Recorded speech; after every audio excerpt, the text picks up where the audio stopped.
So now what I want to do is I want to get into the pressure points that are incorporated in Sanchin. Now it's all interpretation. Everything's interpretation. What I give you today, you could probably come up with something tomorrow. And hopefully you'll come back and tell me so I can grow as well. When we look at the human structure, there's three things we have to look at. We have to look at the skeletal mechanics, or how the body works. So if my arm gets bent back so far, what happens? It breaks, right? So we have that going for us. We have the neurology, which is the muscles, the tendons, and everything. That's something else that we can attack. And also we have the energetics, which is the energy that flows through our body daily. We have this thing called the diurnal cycle that goes through your body every day. Each meridian, all right, let me back up a little bit. There are 12 classical meridians that are bilateral. That means they're on both sides of the body. And each day, your body goes through a cycle of energy. And what we're going to do here is I'm going to actually show you a way to kind of just understand the flow of that energy. It's going to be like a kata, if you would. So I want everyone to put your hand on your chest. Okay, and repeat after me. I pledge allegiance. No, I'm only kidding. Okay. All right, the energy starts here at 3 a.m. in the lung, and it flows down to your hand. So do that. Then 2 hours later, it competes. So, and then it goes large intestine up to the head. And then the stomach goes to the feet. You can just point to your feet. And then it comes up to your chest, which is the spleen. And then it continues on for the other 8 meridians. So that's the flow. So just think of the energy like this. So put your hand on your chest. You're going to go hand to head, head to feet, feet to torso, just below the chest. That's pretty much where those meridians end, is right around here. Now, when we look at them, they're associated by yin and yang. The ones that start in the chest and go down, and the ones on the feet that come up are the yin. That's the undercarriage, the inside of the arm, inside the legs. Those are the targets you want to go for. Why? Because they're more susceptible to injury. Because we know the yang, which is the ones that are on the outside, right? We toughen those up using our conditioning, kotikite, right? Right? So let's try it one more time, and I want you to repeat after me. We're not going to do the Pledge of Allegiance again. All right, repeat after me. Hands in, ready? Chest to hand, hand to head, head to feet, and feet to chest. We just bring it back up to the chest, okay? All right, try that a couple times on your own. Go ahead. Chest to hand to head, head to feet, feet to chest. And then it just repeats 2 more times. So that's the cycle that your body goes through. Now that's just the meridians. That's the nerve endings and the connective tissue. But we kind of classify it as chi. That's our total body energy. Now that permeates throughout your whole body. That's all the skeletal bones, the bloods, the organs, and all that stuff. That's all combined. It's a complete package. And as you know, the human body is a unique thing and a very surprising thing. I mean, eyes, ears, all this stuff that we sense is just amazing. So what we're trying to do here is we're trying to exploit that and use it to our advantage. So if we have a little bit of knowledge of self-defense and a little bit of knowledge on how to break down the body or to hone in on their weaknesses, do you think we have a nice combination? Oh yeah. That way you don't have to work as hard. Now, the other thing that we kind of lack in our Sanchin training or in our karate style is being realistic about things. So if somebody throws a punch at me, just throw a right punch at me. Typically we do a block and then we do a kick, right? Now when I kick him, is he going to be standing there like that? Probably not. If I kicked him hard enough, right, what do you think is going to happen? Yeah, see how he bends over? And I'm pretty sure he'll bend over even more if I actually kicked him or I intended to really sink that toe into his gut. So we got to kind of role play, kind of like movie fighting, if you would, okay? Where we would actually kind of pretend that, oh, we got kicked, and that way there we can kind of expand on that. Because when he throws that punch, this isn't going to be a real life situation. That's not what's going to happen. He's going to bend over. So as soon as he bends over, that gives me different options, doesn't it? If he just stands there like that, it really doesn't give me any options at all. It's just more me trying to perfect my karate, but not really what would actually happen in a real life situation. So what we want to do is we're going to kind of pretend that we're actually being kicked for real.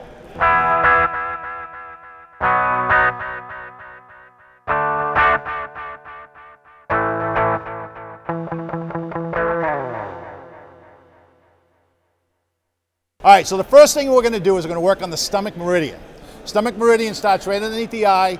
It comes down, it flips up over here, like a big U here, comes back down, comes down the neck, comes across here, down, and goes all the way down. So look at the foot as like maybe a distortion pedal if you're playing in a band.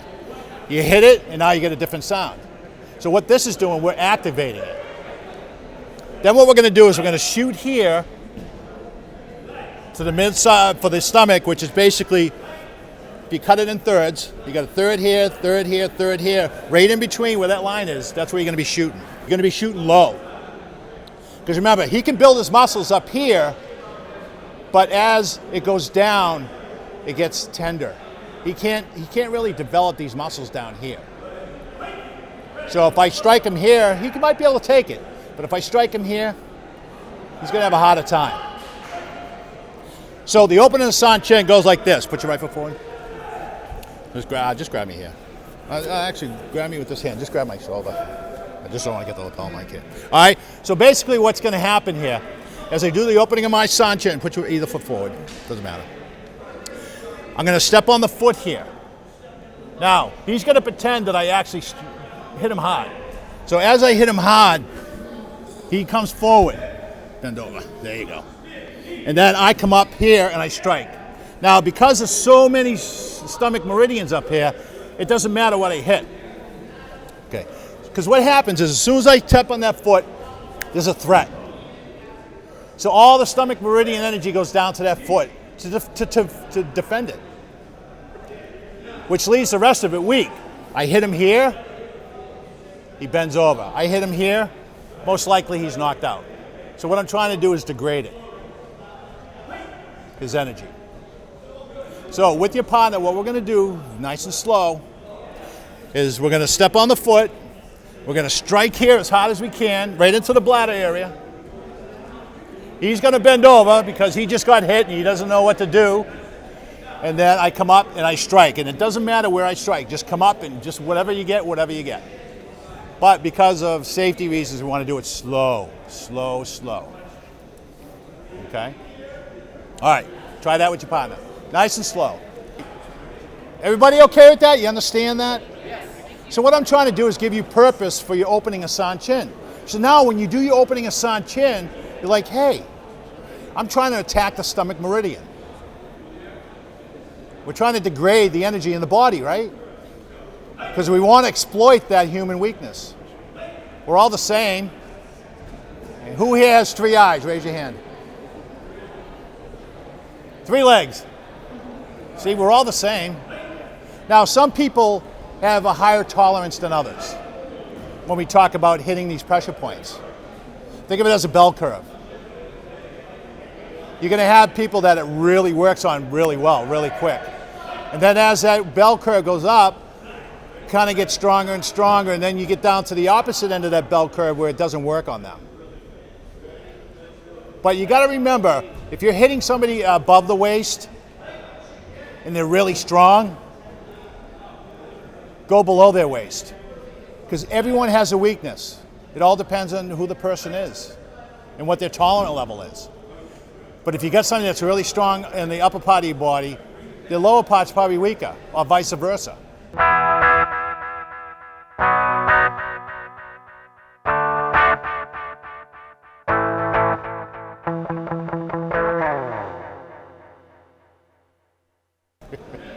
All right, the next one we're going to work on is the Uechi block. How many, I mean, we got Uechi blocks everywhere in our style, don't we? So now this one tacks the liver meridian. Now guess where the liver meridian begins? On the foot. So what we do is we step on the foot, we get the liver meridian activated, we bring our hands back here, and then we strike on both sides. So we're double stacking the strike. Now do you notice the difference here in the position of where I'd hit?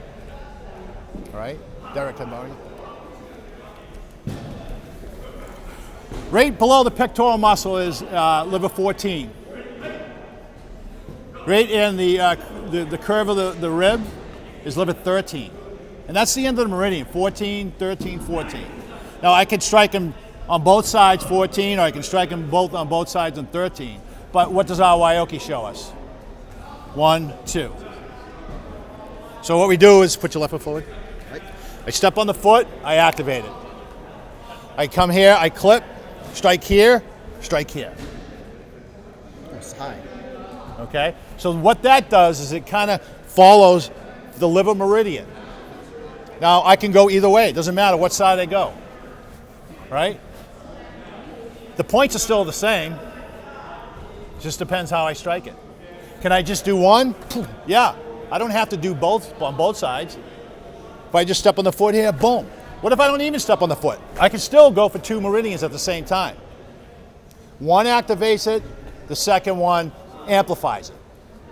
So if I hit him here, I want to kind of be offset on when I strike. I don't want to hit them both at the same time. I want to try to just have one slightly behind the other as I hit. You notice how I do 1, 2? Of course, I'm really slowing it down, but it'll be a lot quicker than that. So it'll be like, okay? So that's the meridian we're going to work on now. So what we're going to do is get it with our partner, step on the foot, clip here, and just kind of, you can do it at the same time. So do 1, 2, 3, 1, 2, 3, 1, 2, 3, 1, 2, 3, okay? Just do it slow. You don't want to be hitting each other hard, believe me.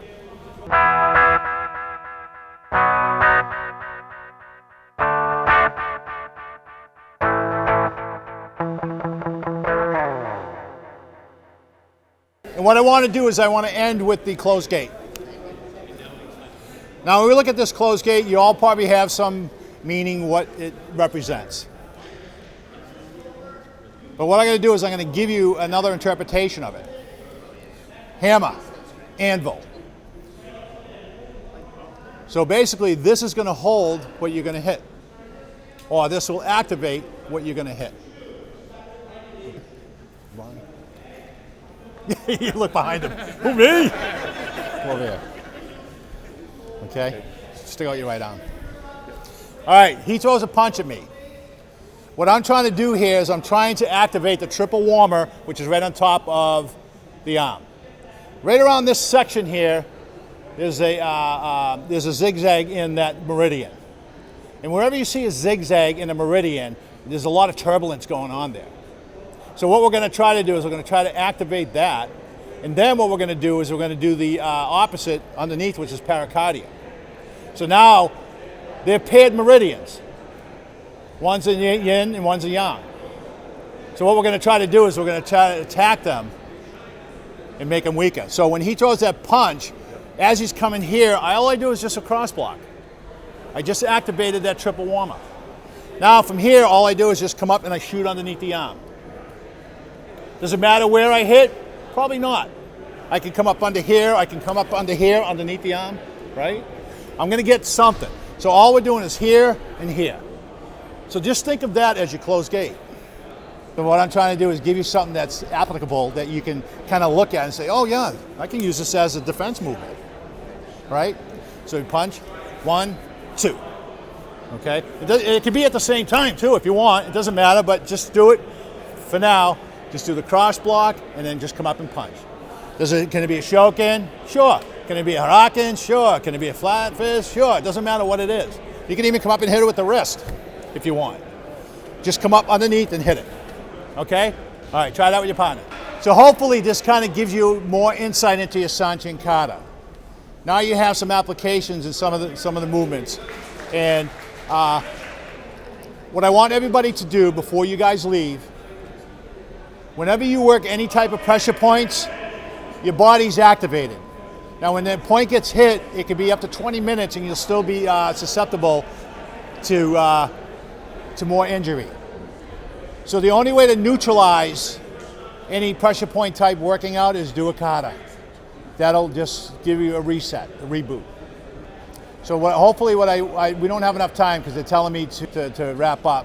But I want everybody to do a Sanchin Kata or do a kata before they go into the next class. Does that sound good? All right, thank you very much, and hopefully you enjoyed it.